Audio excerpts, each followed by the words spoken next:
A Sketchy report suggests that Intel plans to offload its sub-3 nanometers processes on TSMC, and an industry analyst contends that it's all downhill from here.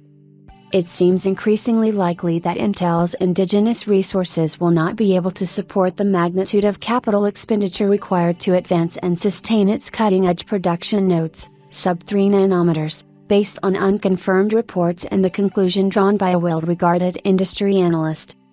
To wit, an unconfirmed report published today in a Taiwan newspaper has asserted that Intel is gearing up to offload its sub-3 nanometers production nodes on TSMC as losses in its foundry division continue to mount, with margins further pressured by the ongoing production capacity expansion for the Intel 3 and Intel 4 processes at the company's sprawling facility in Ireland. At the same time, Intel is trying to aggressively cut costs by slashing dividends, implementing a mass layoff plan equivalent to around 15% of its workforce strength recorded at the start of 2024, and pare or outright sell its majority stakes in ancillary businesses such as the FPGA unit Altera and the autonomous mobility-focused company Mobileye. Intel intends to present its board with an array of strategic options at an upcoming meeting in September. Meanwhile, as per a number of recent reports, Broadcom was left unimpressed by the yield on Intel's cutting-edge 18A process node,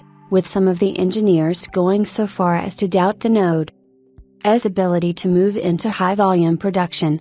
Of course, Intel might still be able to iron out all of the kinks before the node moves into the proverbial high gear in 2025. Concurrently, Liu Xingzi or Andrew Liu, a well-regarded industry analyst, recently penned an interesting Facebook post, arguing that Intel's inflows were now insufficient to support a capex of between $5 billion and $6 billion that is needed to sustain the R&D activities and the eventual mass production cadence of the company's advanced production nodes. Critically, the analyst now believes that Intel's technology lag vis-à-vis its other peers in the industry will continue to increase. Interestingly, Andrew Liu also believes that TSMC will likely pick up a lot more orders as Intel continues to flounder, with the capex of the Taiwan-based giant expected to soar to around $40 billion by next year.